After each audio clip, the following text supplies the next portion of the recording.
I seek to learn and share with you my own journey and path of learning and understanding on the level 1M. The interpretation and views are my own.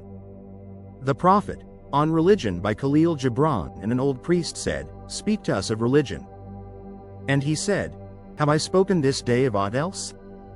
Is not religion all deeds and all reflection, and that which is neither deed nor reflection, but a wonder and a surprise ever springing in the soul, even while the hands hew the stone or tend the loom? Who can separate his faith from his actions, or his belief from his occupations? Who can spread his hours before him, saying, this for God and this for myself, this for my soul, and this other for my body? All your hours are wings that beat through space from self to self. He who wears his mortality but as his best garment were better naked. The wind and the sun will tear no holes in his skin. And he who defines his conduct by ethics imprisons his songbird in a cage. The freest song comes not through bars and wires. And he to whom worshipping is a window, to open but also to shut, has not yet visited the house of his soul whose windows are from dawn to dawn. Your daily life is your temple and your religion. Whenever you enter into it, take with you your all. Take the plow and the forge and the mallet and the lute. The things you have fashioned in necessity are for delight. For in reverie you cannot rise above your achievements nor fall lower than your failures. And take with you all men.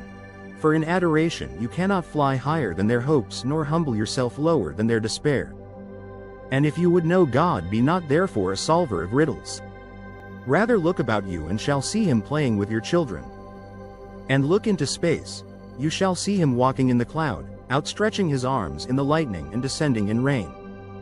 You shall see him smiling in flowers, then rising and waving his hands in trees.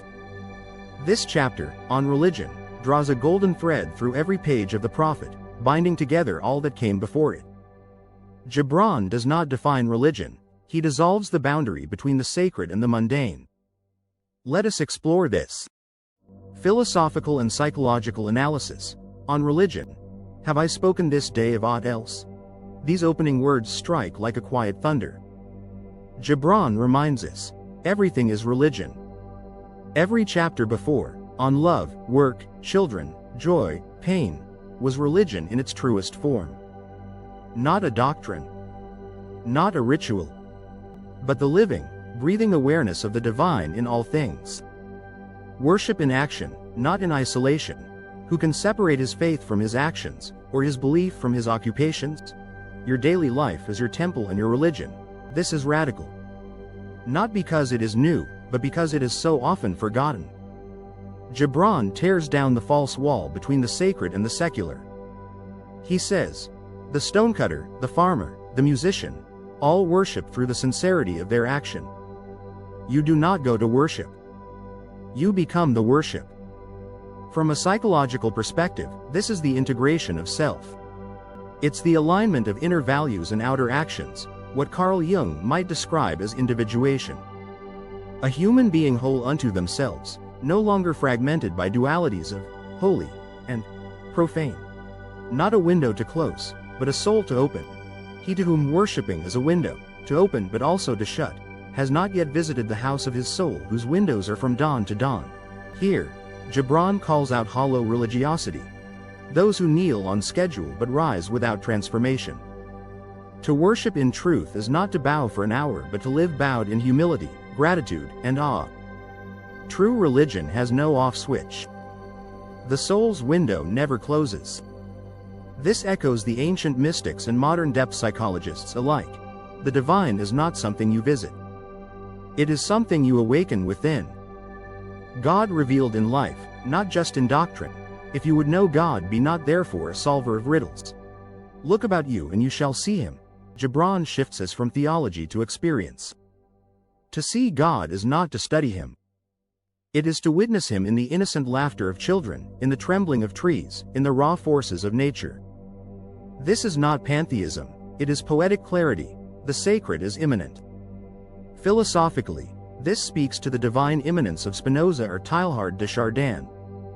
Psychologically, it aligns with the mystical states Abraham Maslow called peak experiences, moments of full presence where awe obliterates the ego and the sacred is felt directly. Reflection space. Now I turn to you. and gently invite these reflections. Have you ever felt that you were closest to the divine not in a church, but in the middle of your work, or watching the sky, or listening to music? Have you felt moments where everything, joy or sorrow, labor or stillness, was part of something larger? What might change if you saw everything you do as part of your worship? Closing insight: religion, Gibran says, is not meant to be worn like a garment for public display. Nor should it be caged by dogma, used to judge or exclude. It is meant to be breathed, like air, inseparable from your life. Take with you your all, for in reverie you cannot rise above your achievements nor fall lower than your failures. And so, you bring your full self, your longing, your strength, your mistakes, your growth, to this temple of being. For that is what true religion asks, not that you become someone else, but that you bring all of who you are, to life, to love, to the sacred. Thank you for sharing in my journey.